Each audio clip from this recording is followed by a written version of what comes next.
का है open. Next अब हम लोग पढ़ेंगे रेलवे एनटीपीसी 5 जनवरी 2021 को फर्स्ट शिफ्ट में जो क्वेश्चन पूछा गया था वो देखिए। पहले हम लोग साइंस के बारे में देखेंगे। फूलों के अंडाशय के अंदर छोटे मनके जैसे संरचनाओं को क्या कहा जाता है? क्या कहा जाता है दोस्तों? तो इसका राइट आंसर होगा बिल्कुल बीजाणु कहा जाता है। फूलों के अंडाशय के अंदर छोटे मनके जैसी संरचनाओं को क्या कहा जाता है? बीजाणु कहा जाता है। कंप्यूटर के क्षेत्र में LIFO का पूर्ण रूप क्या है? LIFO का पूर्ण रूप तो याद रखिएगा last in first out. Last in first out इसका फुल फॉर्म होता है। विभिन्न विद्युत सुरक्षा उपकरणों में से विद्युत धारा के तापीय प्रभाव पर आधारित उपकरण क्या कहलाता है? क्या कहलाता है? फ्यूज। विभिन्न विद्युत सुरक्षा उपकरणों में से विद्युत धारा के तापीय प्रभाव पर आधारित उपकरण क्या कहलाता है? फ्यूज कहलाता है। इनमें से कौन सी कंप्यूटर की एक विशेषता नहीं है? कौन सी नहीं है दोस्तों? इंपॉर्टेंट है, नहीं को आप लोग पहले हेडलाइन लगा लीजिए। तो ये हो जाएगा दोस्तों इंटेलिजेंस कोशेंट नहीं है, बाकी सब है। स्पीड है, क्यूरेसी है, डाटा स्टोरेज है, लेकिन इंटेलिजेंस कोशेंट दोस्तों नहीं है, ये याद रखिएगा, बाकी सब है। नेक्स्ट, निम्नलिखित में से कौन सी भारतीय खाद्यान्न दुनिया की सबसे बड़ी यूरेनियम खाद्यान्नों में से एक है? क्या होगा इसका आंसर? तो ये होगा, याद रखिए, तुम्मालापल्ली खाद्यान्न। तुम्मालापल्ली खाद्यान्न निम्नलिखित में से कौन सी भारतीय खाद्यान्न दुनिया की सबसे बड़ी यूरेनियम खाद्यान्नों में से एक है? तुम्मालापल्ली खाद्यान्न।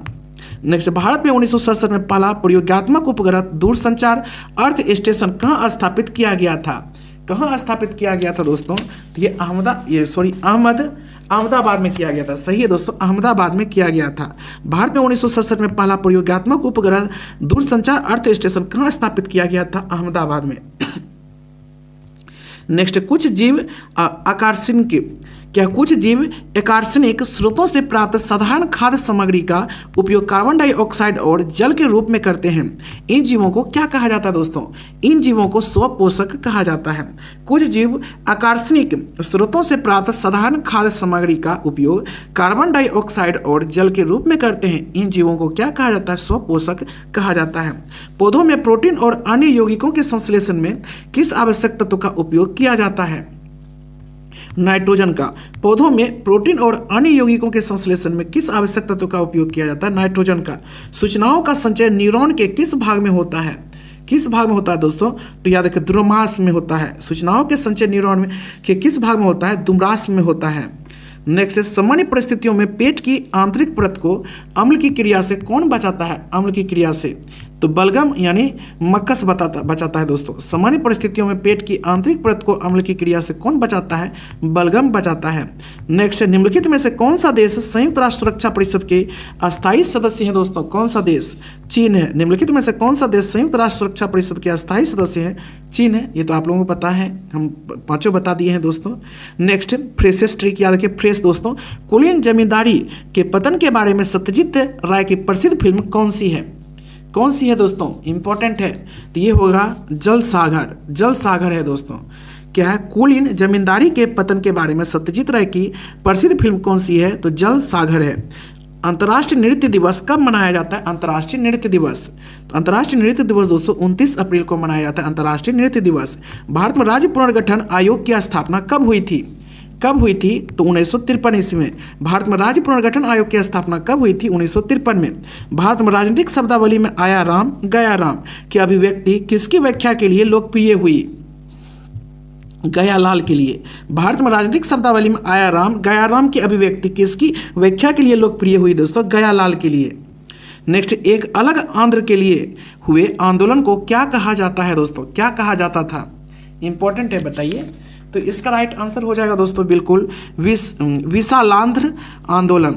एक अलग आंध्र के लिए हुए आंदोलन को क्या कहा जाता था? विशालांध्र आंदोलन कहा जाता था। 1913 में साहित्य के लिए नोबेल पुरस्कार प्राप्त करने वाले पहले भारतीय का नाम क्या था? पहले भारतीय का नाम रविन्द्रनाथ टैगोर था। 1913 में साहित्य के लिए नोबेल पुरस्कार प्राप्त करने वाले पहले भारतीय का नाम क्या था? रविन्द्रनाथ टैगोर। खिलाफत आंदोलन का नेतृत्व किसने किया था? तो किसने किया था? अली बंधुओं ने खिलाफत आंदोलन का नेतृत्व किया था। निम्नलिखित में से कौन सी इनपुट डिवाइस नहीं है? इनपुट डिवाइस दोस्तों कौन सी नहीं है? तो ये प्लॉटर दोस्तों नहीं है, ट्रैक बॉल है, लाइट पेन है और टच स्क्रीन है, लेकिन प्लॉटर नहीं है। प्लॉटर क्या है दोस्तों? एक आउटपुट डिवाइस है। कुल लागत प्रति इकाई उत्पादन लागत को जाना जाता है। किस नाम से? तो ये औसत लागत के नाम से। कुल लागत प्रति इकाई उत्पादन लागत को जाना जाता है औसत लागत के नाम से।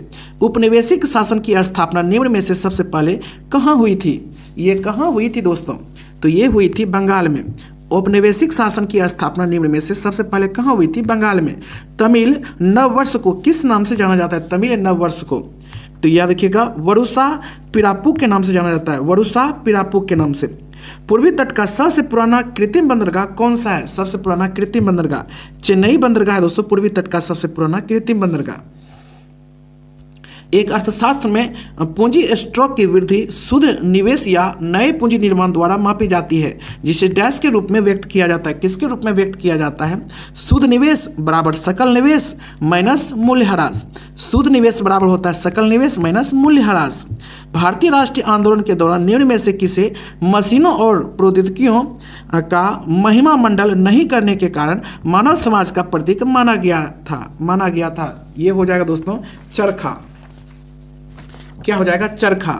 भारतीय राष्ट्रीय आंदोलन के दौरान निम्न में से किसे मशीनों और प्रौद्योगिकी का महिमा मंडल नहीं करने के कारण मानव समाज का प्रतीक माना गया था? चरखा होगा दोस्तों, सी नंबर। नेक्स्ट, लंदन में संपन्न हुए दूसरे गोलमेज सम्मेलन में कांग्रेस का प्रतिनिधित्व किसने किया था? किसने किया था? महात्मा गांधी ने।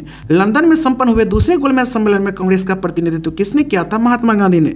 वस्तुओं के निर्यात और आयात के संतुलन को डैश के रूप में संदर्भित किया जाता है। किसके रूप में किया जाता है दोस्तों? तो याद रखिए व्यापार संतुलन के रूप में। वस्तुओं के निर्यात और आयात के संतुलन को डैश के रूप में संदर्भित किया जाता है व्यापार संतुलन के रूप में। डैश में भारत के तत्कालीन राष्ट्रपति द्वारा पहली वात्या भट्टी का उद्घाटन कर राउरकेला स्टील प्लांट का शुभारंभ किया गया। तो ये हो जाएगा दोस्तों बिल्कुल 1959 में डैश में भारत के तत्कालीन राष्ट्रपति द्वारा पहली वात्या भट्टी का उद्घाटन कर राउरकेला स्टील प्लांट का शुभारंभ किया गया 1959 ईस्वी में जर्मनी के सहयोग से। अस्थायी बंदोबस्त लागू होने के समय वर्धमान का राजा कौन था? वर्धमान का राजा कौन था दोस्तों? तो याद रखिए तेज चंद्र। अस्थायी बंदोबस्त लागू होने के समय वर्धमान का राजा तेज चंद्र था।